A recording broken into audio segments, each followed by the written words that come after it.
آذربایجان ته د ولسمشر غني سفر څه یې وویل او څه یې وکړل مطلب تر پایه راسره وګورئ. ګرانو لیدونکو السلام علیکم. د افغانستان د اسلامي جمهوریت جمهور رئیس محمد اشرف غني د ادمین سلاک د غورځنګ د غړو هیوادونو د مشرانو د 18مې غونډه کې د ګډون او وینا په موخه آذربایجان ته تللی. د آذربایجان جمهور رئیس الهام حیدر الیوف له جمهور رئیس غني څخه تود هرکلی وکړ. وروسته محمد اشرف غني د پرانیستې مراسمو کې ګډون وکړ. تر هغه وروسته ولسمشر غني د آذربایجان پلازمینې باکو کې د ناپیلو هیوادونو غورځنګ مشرانو ناسته کې د وینا پر مهال وویل افغانان چمتو دي چې د سولې د پروسې هر اړخیزه مشري په خپل لاس کې واخلي. ولسمشر زیاته کړې ترهګري لا هم سیمې او نړۍ ته لوی ګواښ دی او د له منځه وړلو لپاره یې ګډو همکاریو ته اړتیا ده. د ولسمشر په وینا د افغانستان خلکو تیرو 4 کلونو کې سخت شرایط تجربه کړي دي. ولسمشر څرګنده کړې چې له 2015 کال راهیسې افغانستان کې د امریکایي ځواکونو تلفات ځکه کم شوي دي چې 90 سلنه یرغلیز عملیات خپل افغان سرتیري پر مخ وړي. د ولسمشر په وینا که چیرې طالبانو او د هغوی ملګرو زموږ د سولې وړاندیز منلی وای افغانستان کې به اوس د بهرنیو ځواکونو شمېر زیات راکم شوی و. خو له بده مرغه چې طالبانو په نړیواله کچه ترهګریزو ډلو سره اړیکې ټینګې کړې دي او هغوی ته د فعالیت امکان برابر کړی او اوس هڅه کوي چې تاوتریخوالی دود کړي. ولسمشر زیاته کړې چې سولې ته جدي اراده لري.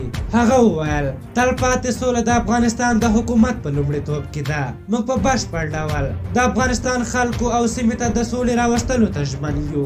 ولسمشر ټینګار کړی دی چې د افغانستان د 18 کلونو پخوانی افغانستان نه دی. موږ تیر کال ولسي جرګې ټاکنې تجربه کړې او دا د سکل د ولسمشرۍ تر ټولو رڼې ټاکنې مو ترسره کړې چې ډېر ژر به نتیجه اعلان شي. ولسمشر وویل موږ د خپل امنیت د خوندیتوب مسؤل یو. افغان ځواکونو دې لاره کې زیاته قرباني ورکړې ده.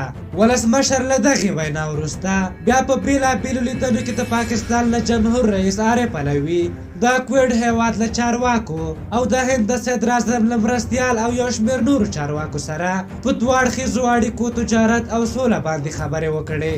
هندیانو بیا د افغانانو په مشرۍ د سولې له پروسې ملاتړ اعلان کړ او له کویټانو او نورو چارواکو سره بیا لیدنې تر ډېره په اقتصادي مسایلو څرخېدې. له ولسمشر غني څخه په دې سفر کې پوره تود هرکلی وشه او دا لیدنې د افغانستان لپاره ښه زیری لري ځکه چې له نړۍ سره مو اړیکې پیاوړې کیږي چې زموږ په اقتصاد او سیاسي رول باندې خورا مثبت اغیز لري. په افغانستان کې ډېر کسان واک ته ورسېدل. کرزی هم نږدې 14 کاله واکمن و خو په یو وخت کې هم د افغانستان اړیکې له نورو هیوادونو سره دومره کلکې نه وې لکه اوس چې د غني په وخت کې دي. بل دا نور سیاسون زیاتره په یو هیواد تکیه کوي او له خپلې سیاسي قبلې څخه مخ نه اړوي.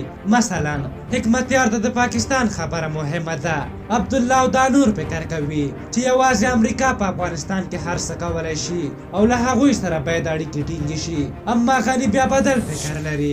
هغه کوشش کوي له هر چا سره اړیکې جوړې کړي. ښه مثال جاپانیانو عربانو او هندیانو سره اړیکې دي چې افغانستان ورسره اوس نږدې اړیکې لري. په هر حال تاسو د ولسمشر غني د وینا او سفر په هکله څه نظر لرئ؟